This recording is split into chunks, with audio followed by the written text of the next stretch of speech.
Hi, welcome everybody. I'm gonna give it a few more seconds for more folks to join us online. Thank you for coming.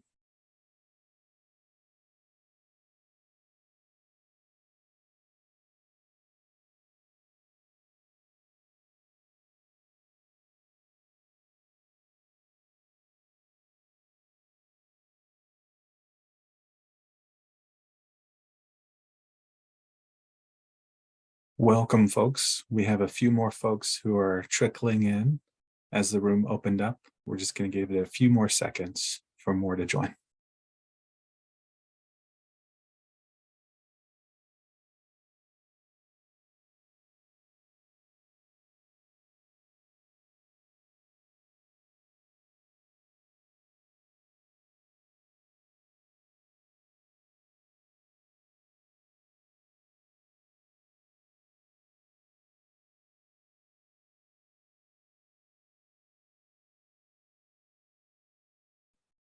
Still looks like we're getting a steady stream of folks who are still joining.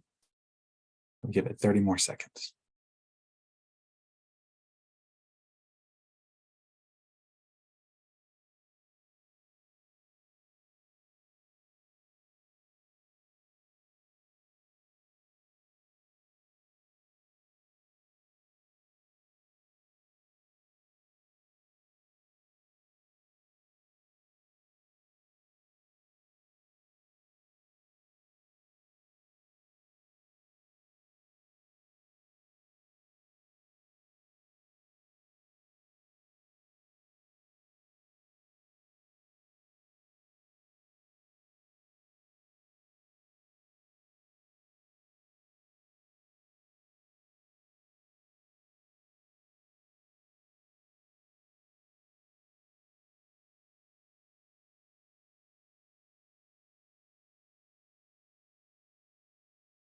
Okay, it looks like we're reaching a great multitude of us.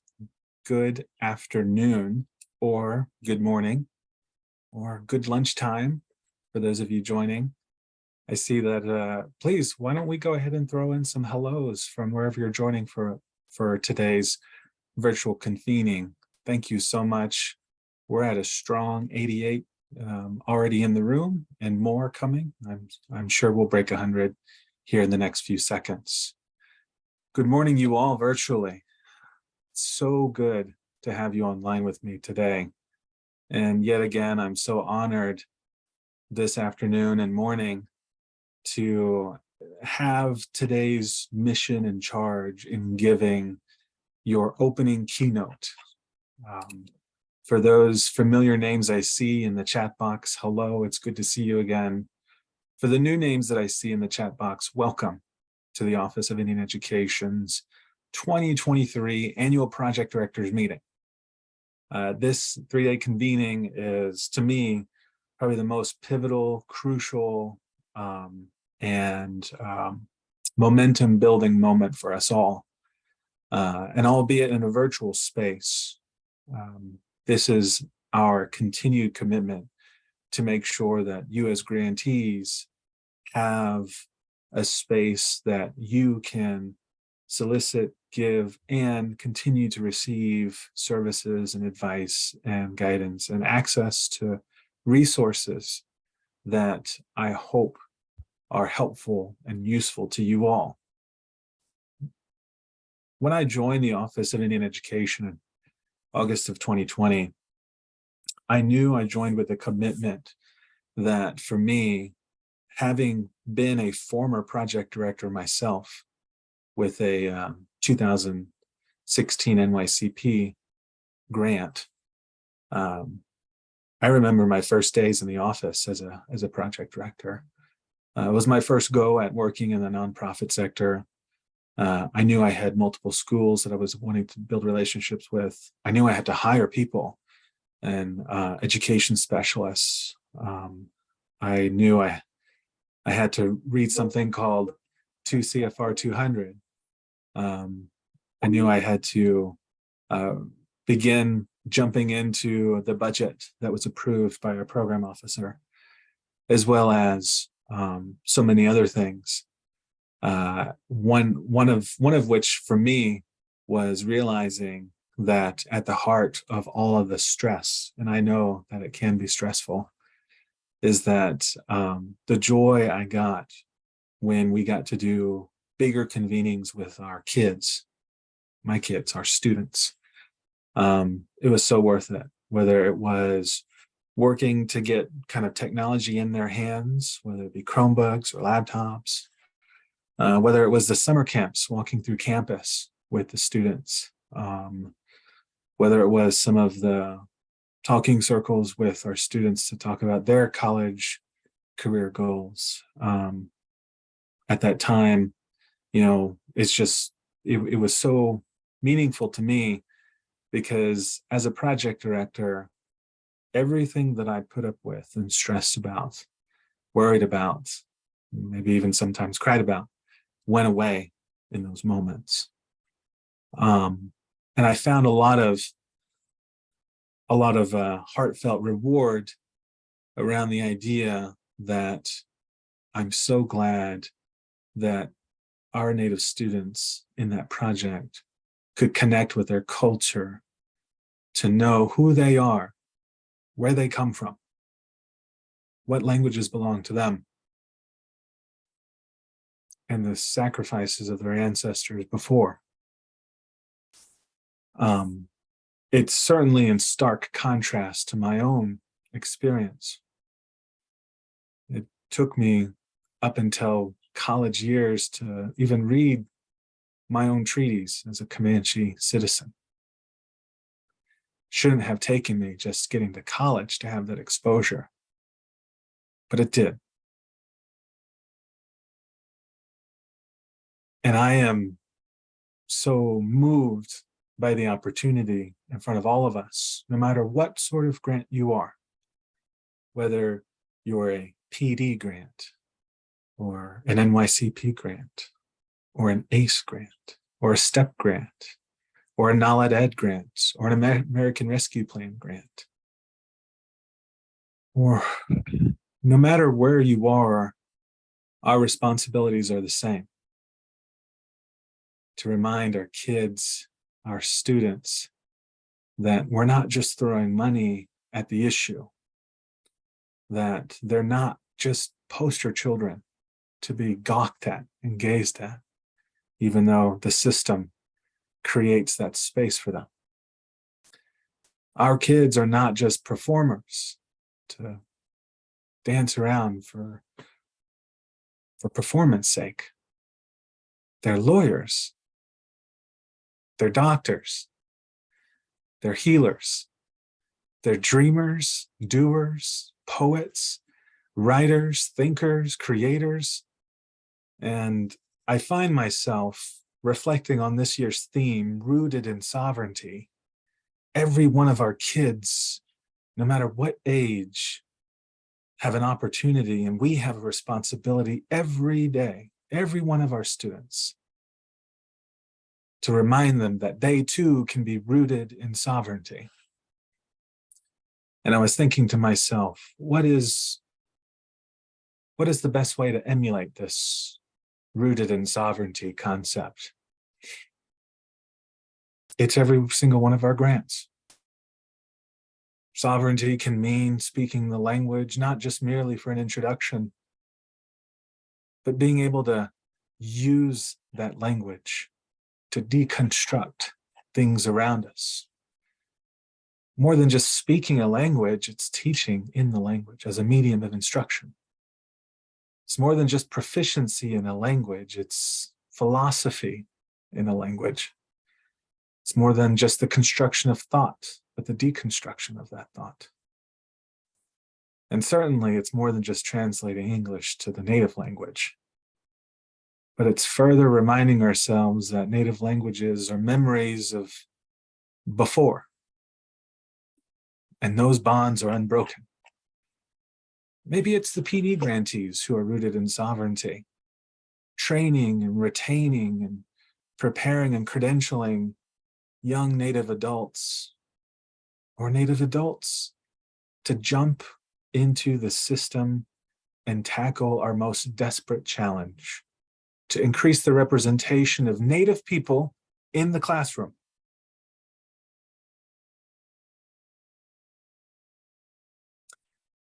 When I think about that representation, I reflect on something I didn't have in my own K-12 experience.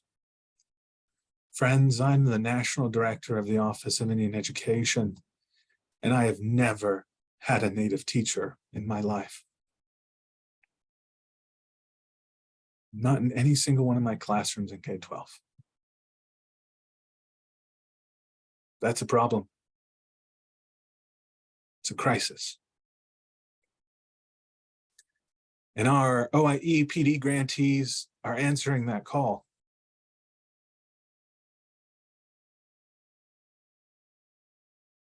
Maybe it's our STEP grantees who are rooted in sovereignty to help remind states that tribal sovereignty is here to stay.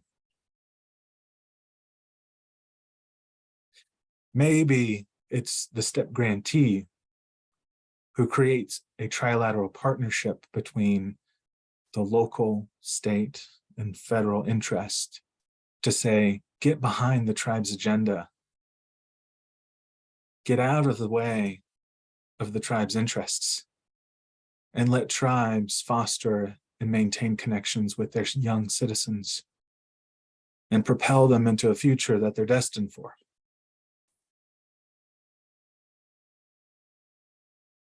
A future that maybe our demonstration grantees meet, as they too are rooted in sovereignty, to remind our kids that no matter what their college or career goals may be, Indian country needs them desperately.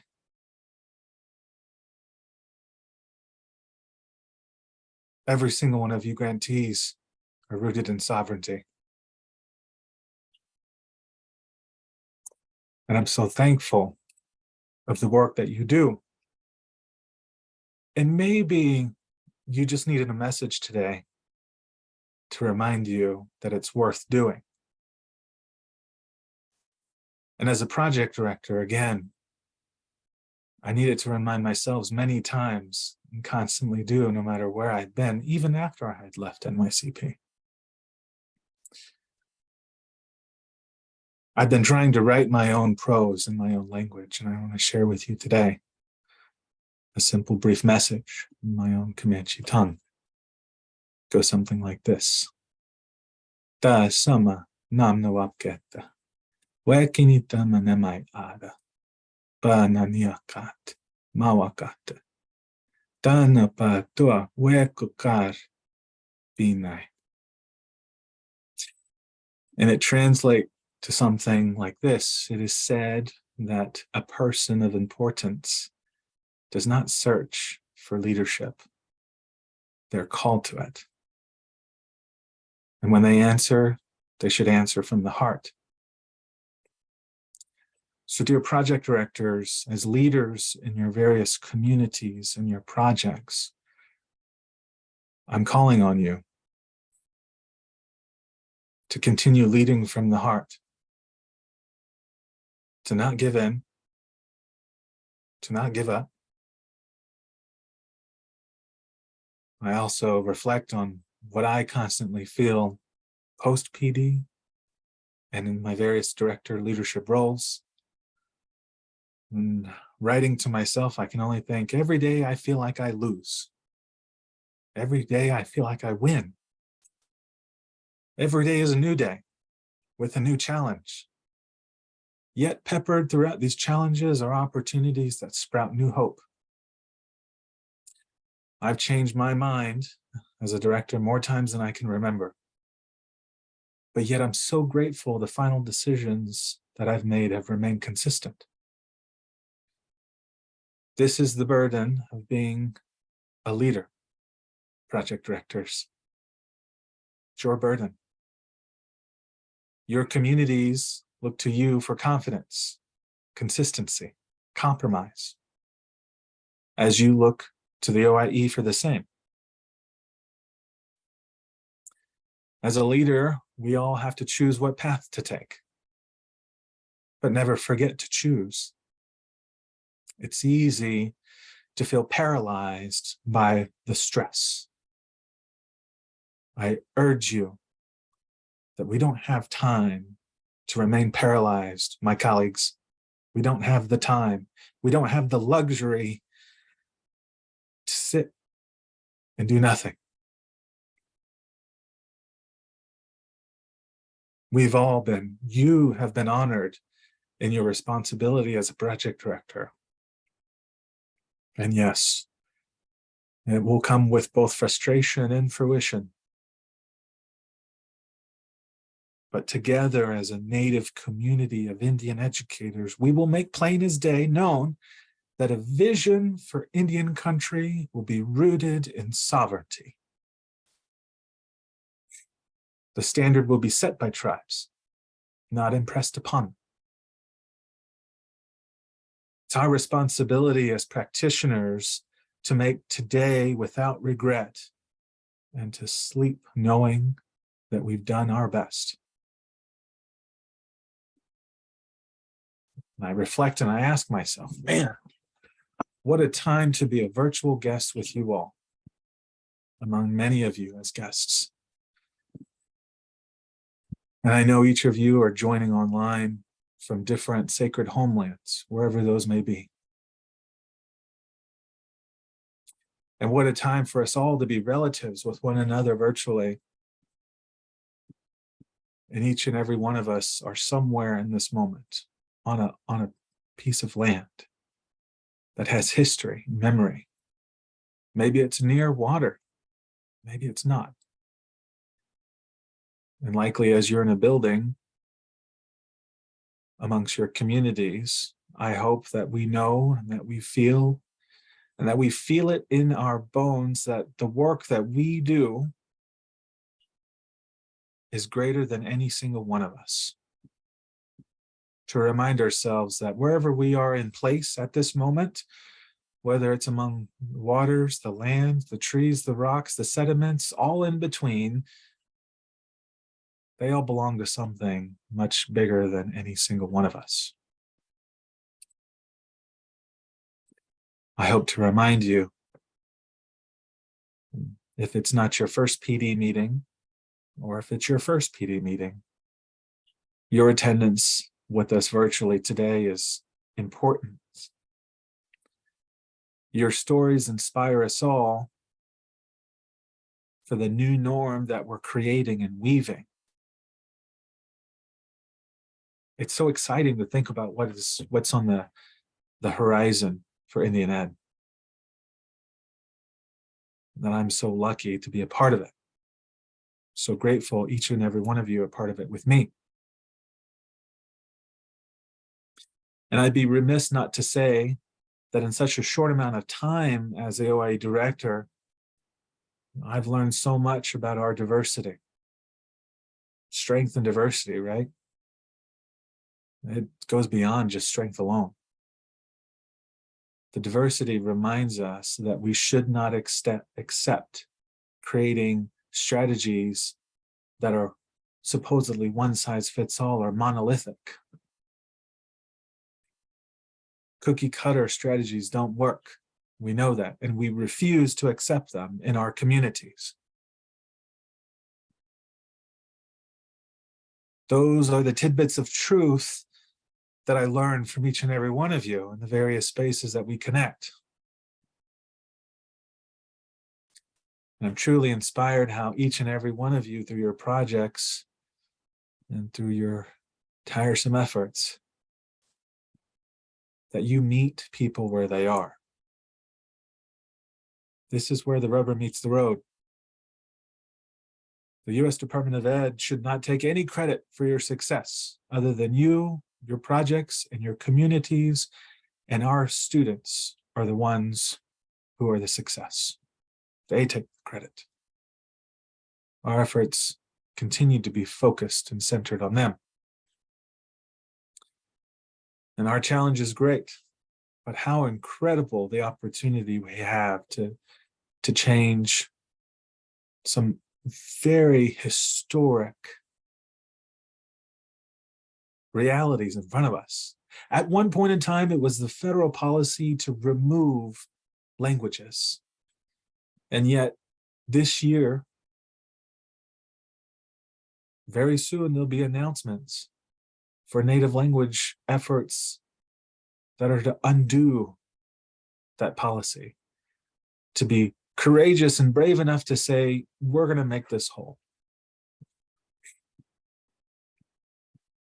But yet, the responsibility here and the leadership here falls on us all as Indian Ed practitioners, that at one time it was federal policy to remove native languages, and yet now it's on us to reverse and return our native languages. Man, what a time to be alive, to be a part of this effort. Whether you're native or non-native, or a native who's trying to find out their past and their history and where you belong, you belong.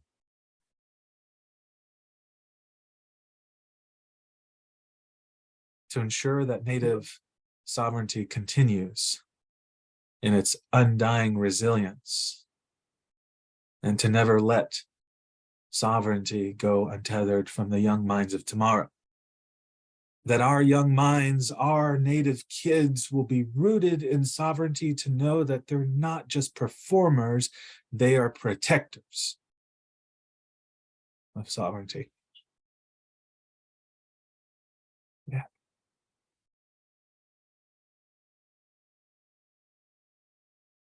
You know, earlier this year was my first time to Hilo, Hawaii, and it was my first time to Hilo. I had been to Oahu before.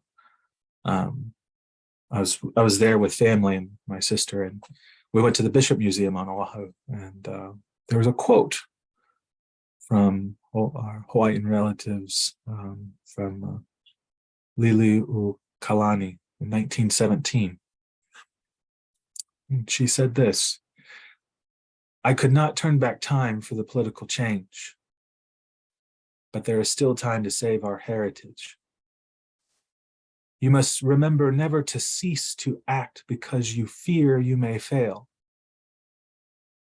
The way to lose any earthly kingdom is to be inflexible, intolerant, and political. Another way is to be too flexible, tolerant of too many wrongs, and without judgment at all." And I want to say to you all now, I know how hard it is to be in your shoes,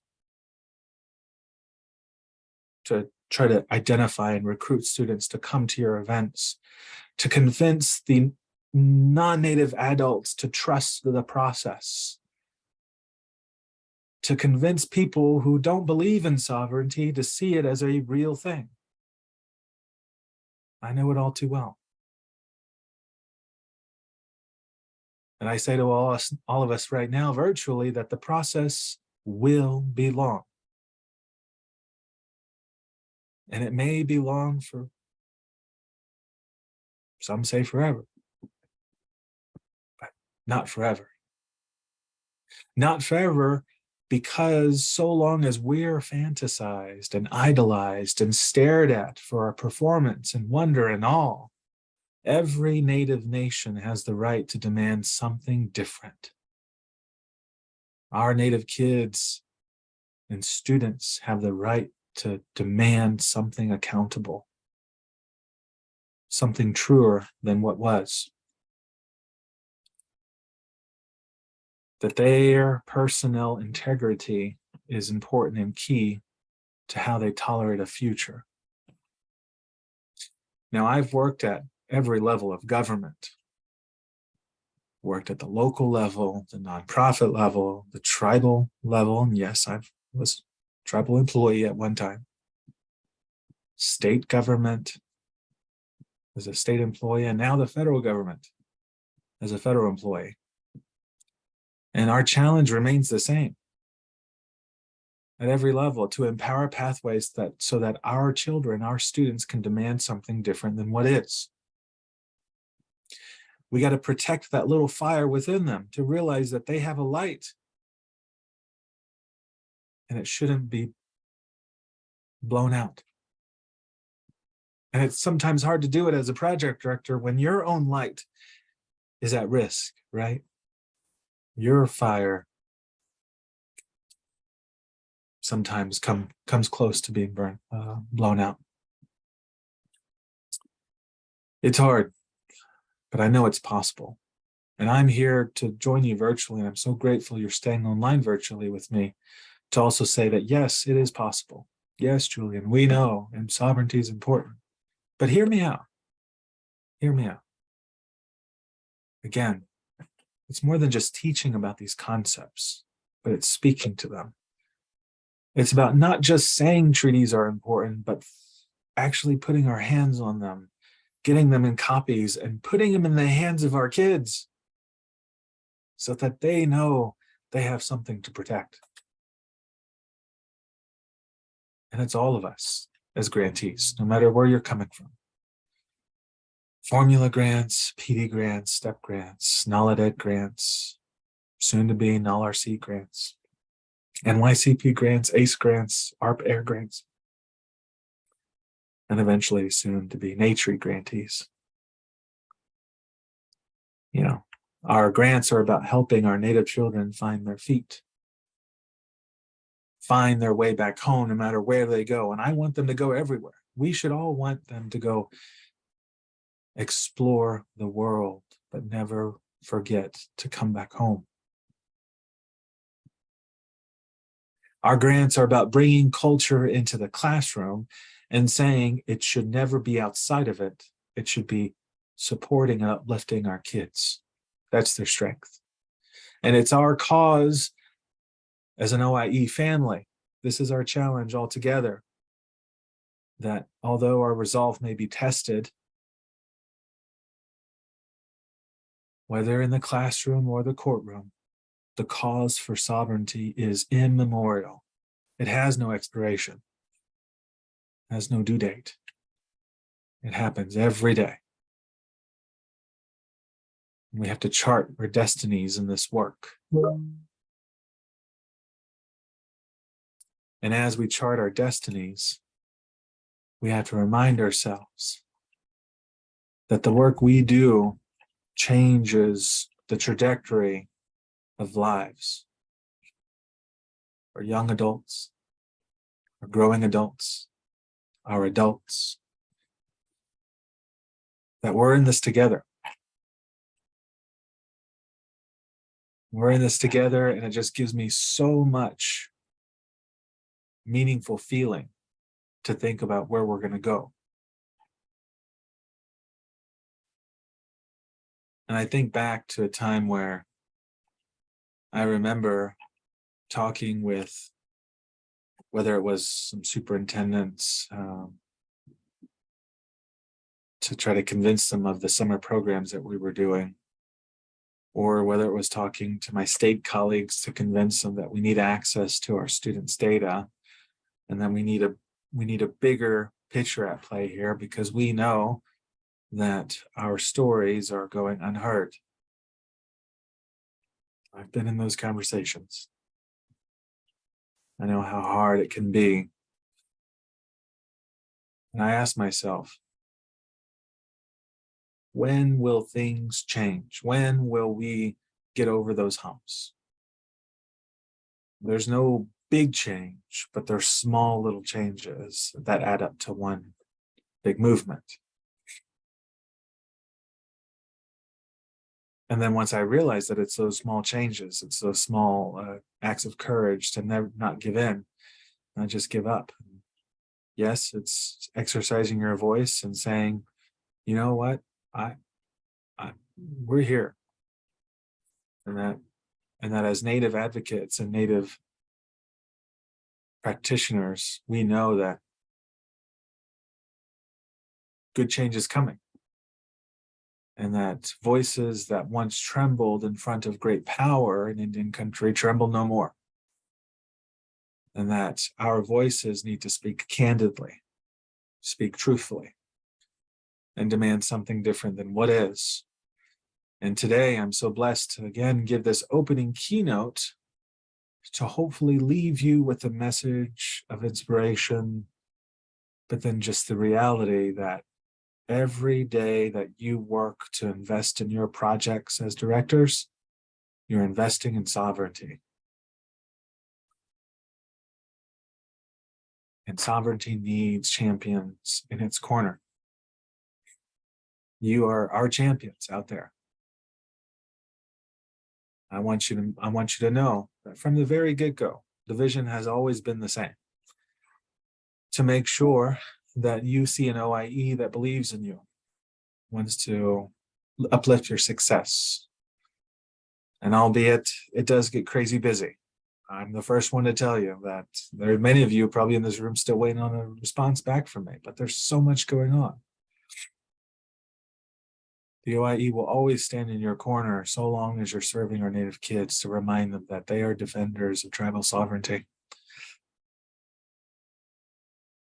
That these projects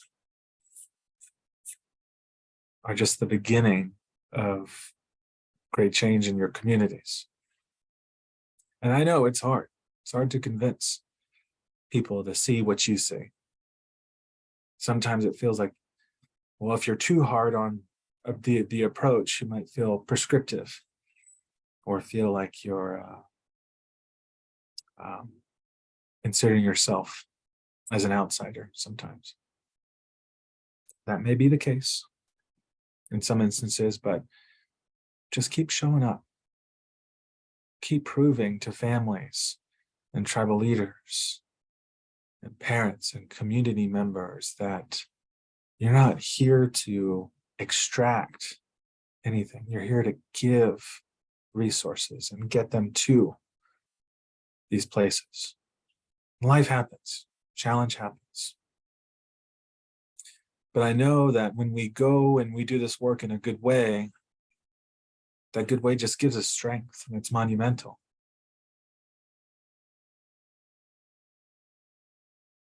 I find a lot of hope in knowing what we continue to do despite all of the challenge in front of us.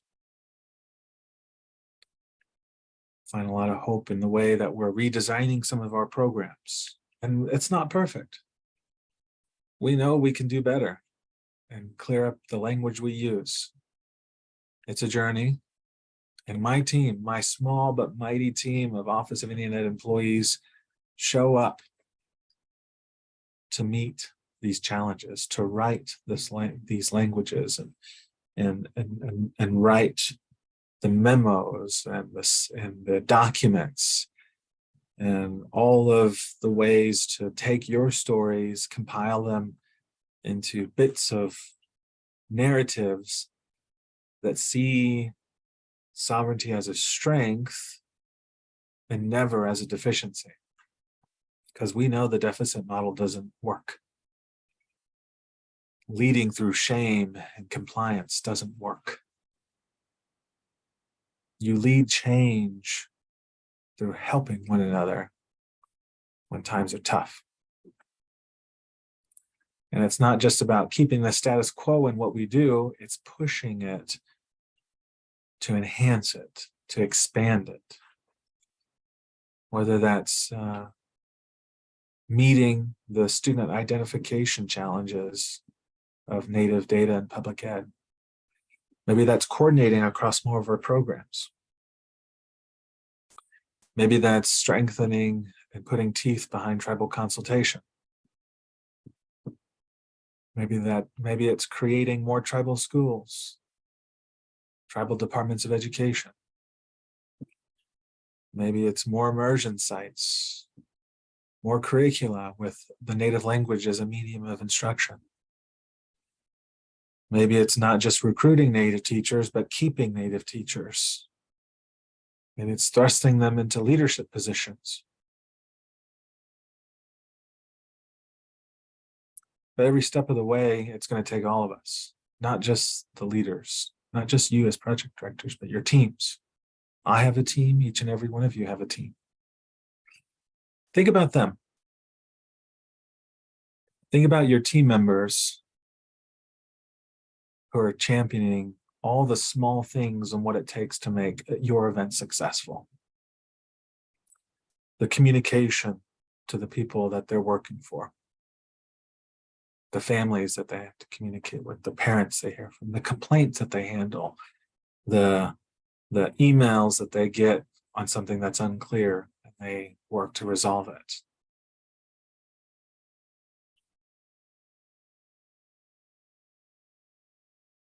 I worry every day that we're not doing enough. But then I also worry every day that there are some decisions that I've made that have just not been right for us. I don't know the answer, but I know that the answer comes from all of us as a community.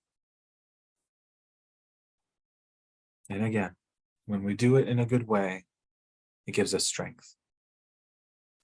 When we meet the challenge that surviving generations of removal, displacement of every element of our identity, yet we're still here. Native communities are still here.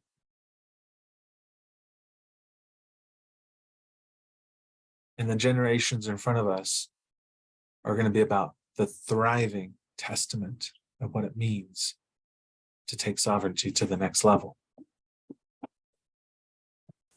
So all that said, that's what I think of when I think of being rooted in sovereignty.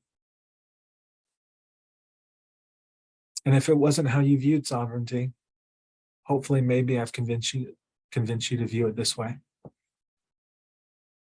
Hopefully I've convinced you that your projects have value.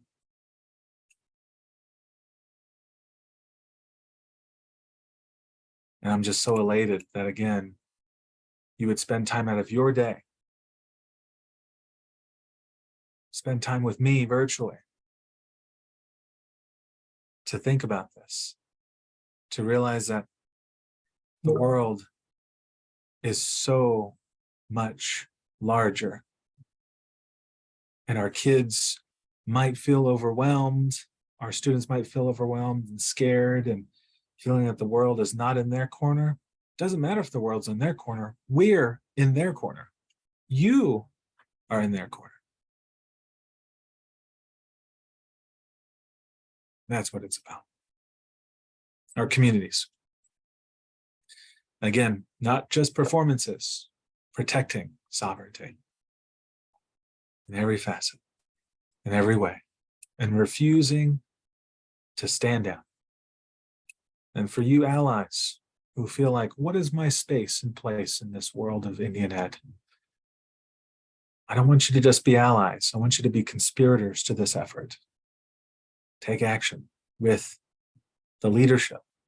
Stand behind the Native leaders and aspiring advocates. Stand behind them. Let them know what's coming up.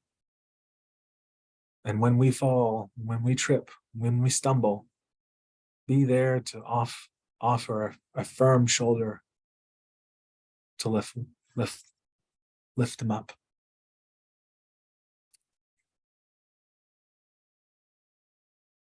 That's what it's about.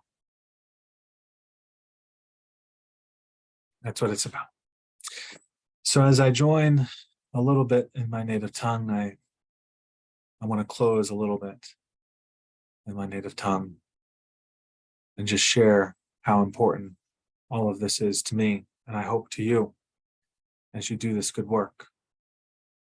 So again, I want to say real briefly, Arako, Sako Kamia, Ma Namatakwapsa, Ma Natsuakamaka Eta. Thank you very much. Go in a good way. And remember that your language gives you strength, my friends. Thank you so much.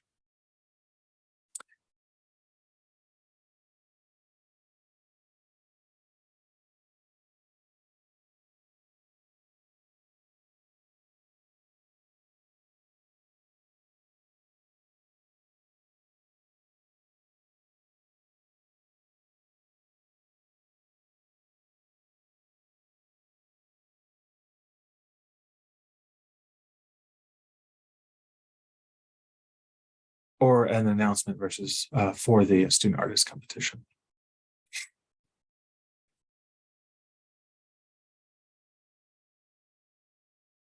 Oh, are these the winners? Yes, they are. Did we plan to show the winners during this time? Yes. Okay. All right. So for the art, early childhood, and pre-kindergarten category,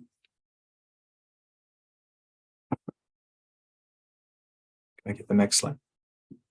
Third place is going to be Monster Maker, Jack Drain, pre-kindergarten. Next slide, please. Second place, The Zookeeper, Pigeon Bracket, pre-kindergarten. Next slide, please. First place, Baby Antlers, Anya Green, pre-kindergarten. I see that Salagi right there. Very nice, Cherokee, Salagi. Wonderful. Next, we have art, kindergarten through second grade. Next slide. Honorable mention, I Am Creating My Future by Harmony Antone. Grade first grade. Next slide. Third place, Just a Dene Boy Who Loves School. Brock James. First grade. Second place, Drifting Salmon. Hudson George, first grade. I love the medium that Hudson used here.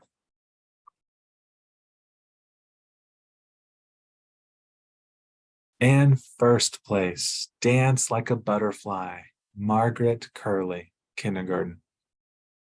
So you can never go wrong with the diorama. Next, please. We have art, grades 3 through 5. And our honorable mention is Woso Kiatap Naka Wiphunok. Pardon the pronunciation there. Calvin Stevens, 5th grade.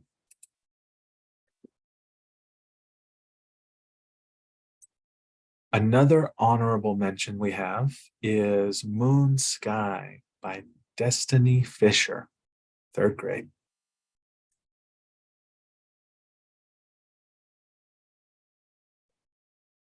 In 3rd place, The Deer Hunt by Dinahai Soktoma. Pardon my pronunciation there. 5th grade.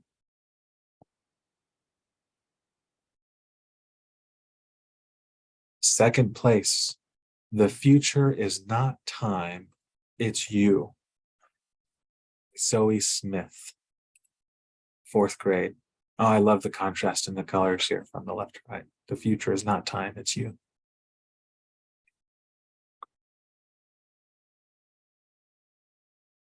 And that actually reminds me, before I talk about this one, this year's theme was You Are the Future. So that's been what all of our students have been submitting artwork for towards. First place, Nizhoni, The Way of Beauty. Nizhoni, The Way of Beauty by Hayden Hott, 5th grade. Beautiful. And art, grades 6 through 8.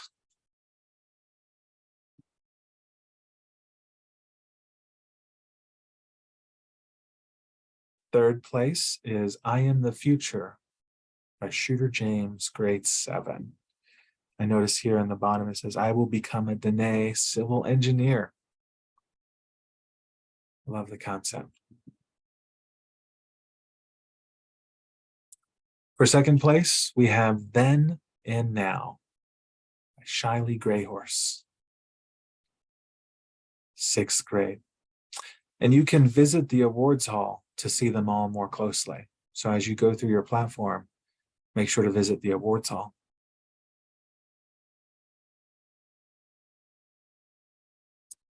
In 1st place, Reverence by Maisha Jackson, 8th grade. And look at that. If you can see, if you look just closely enough, you can see all of the native language as surrounding the outline. And that looks like that language is breaking those anchors, weighing them down, whether it be peer pressure, world expectations, opinions, fear, bullying, words. Man, great job, Maisha. Art, grades 9 and 10.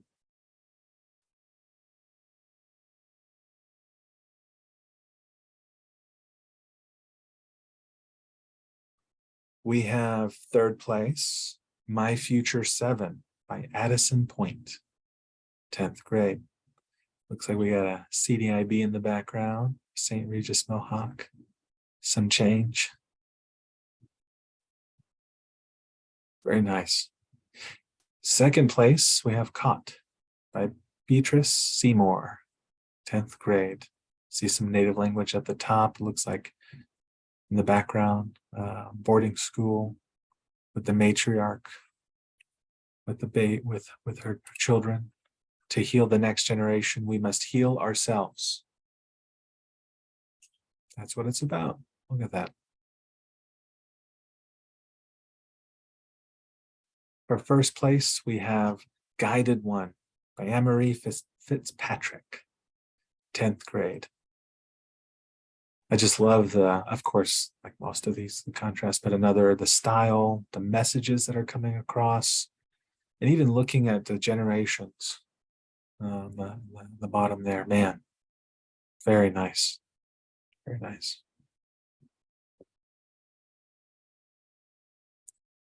And art, grades 11 and 12.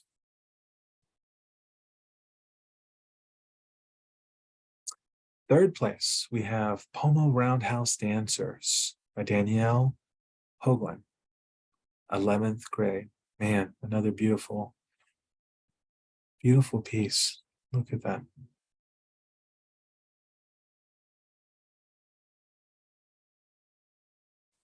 In 2nd place, we have Past and Future, Effie Cypress, 12th grade. I'm loving the attire of both. That's nice.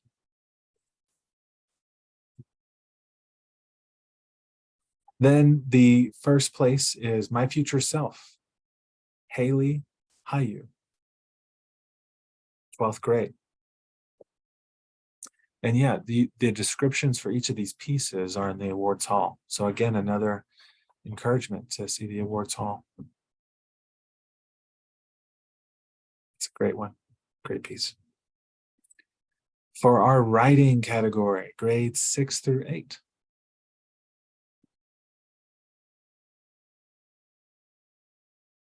Third place, One Step at a Time, Step by Step, by Rayona Bravebird, 7th grade. Again, I encourage you to go to the awards hall, but I'm going to read just a few clips here. So Rayona starts, "We may be different, but being different has nothing to do with how people treat us. Education is important for the Native Americans because it can help you make something better for yourself.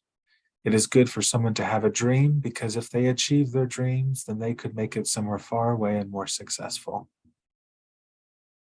And it continues to go on through her dream, her story, and she ends, "Education could help me in the future for sure. Soon I will have a diploma to show that I could get a job or work for something. I will be more successful. I want to succeed. I want to achieve. I want to keep my focus. Focusing on one thing at a time helps me better focus right and do things step by step." And indeed, one step at a time. step by step. Great piece. Second place, A Young Native American Dream by Talia Conroy, 8th grade. And in this, Talia says, in the future, I want to become a veterinarian or something to do with dogs. My dream job would be something to do with dogs, like helping them, take care of them, etc. I want to do that because I love dogs. I enjoy having dogs and taking care of them. It's important for us as children, as Native Americans, to have a dream or ambition in life so that we can go far in life, get off the reservation, where some of us live. Someone who inspires me to have a dream is my mom and my older sister. They inspire me because they finished high school and my mom finished college. My sister still takes classes. Also, they both have jobs in their own houses. So grateful for Talia that she has such strong role models in her life. And she says more in her, again, I encourage you to check it out in the Words Hall, but she ends with this: yes, I am still young, but I am a Native American, and I will use my education to build my future and achieve my ambition. Powerful. In first place, Valuing Education, Valuing Dreams. Layla Sharp, 6th grade. To achieve your dream, you could create a goal for yourself, stay focused, and set your eyes on the bigger picture for yourself. It's important for someone to have a dream or ambition in your life because it could help you carry on with school and push yourself to keep going to get that dream. I, myself, would want to be a voice actor. Actor because I've always just enjoyed acting because you could play a character someone could always relate to. My inspiration for having a dream is my mom because she's always supports us and helps us. She also inspires me and motivates me from all that she's done. And she ends with, education is most important in building a better future. As a young Native American, there are 3 different important things about education for the younger generation and how it can help them build a future. One is it could help you solve a life skills problem if you wanted to work. Second, I could help pass it down to others when they get older. And 3, it helps you understand things for the future and guide you. Indeed, it does. Indeed, it does. Wonderful narratives. And for writing, category grades 11 and 12th. First place, Taught by Teachers. Desire Wield. 12th grade, Taught by Teachers. This one, is this one multiple pages? It might be over 2 slides, but just that first paragraph really quick. Oh, I'm sorry, go ahead. It's just the one slide. Oh, it's 1 slide. Okay, all right. So let's do this first paragraph. My dream in life is to teach. Hey, PD grantees, look at that. I didn't grow up in the best environment a kid could grow up in, but my teachers were always there for me in ways I didn't even realize. Ever since I was in kindergarten, no matter what school I went to, my teachers helped me in life. I was aware that I was getting special treatment in a way, but never understood the impact they had. At reading time, when everyone would sit around the carpet, my teacher would tell me to go to the cafeteria. I would eat at school, even though the kindergarten was only half day, so we weren't supposed to have lunch. I sat with the lunch ladies and ate with them because there was never a guarantee that I would eat at home.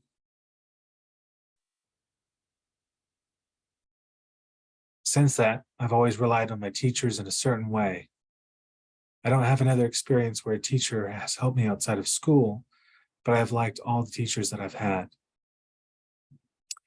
And also talking about how I stayed a week at the Indian Education Summer Institute, the American Indian Summer Institute, and taught some Ojibwe by one of the professors. He was a super cool and very inspirational.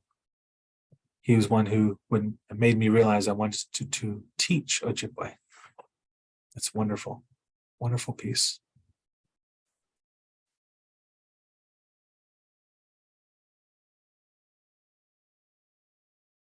So what's next is breakout sessions. Take time to share on the social wall, chat in that discussion board, add files to your swag bag from the resource library. And for questions and follow-up, you can always reach out to the OIE TA team at oie@sceiservices.com, as well as your program officers. Never forget to also reach out to your program officers as they're there to support you. Check out that awards hall. Look at those competition winners. Congratulations to every single one of them. And again, give you some time back, my friends, colleagues, family, OIE family. Let's all stay rooted in sovereignty. Today, tomorrow, forever. Thank you so much. We can go ahead and end the session now.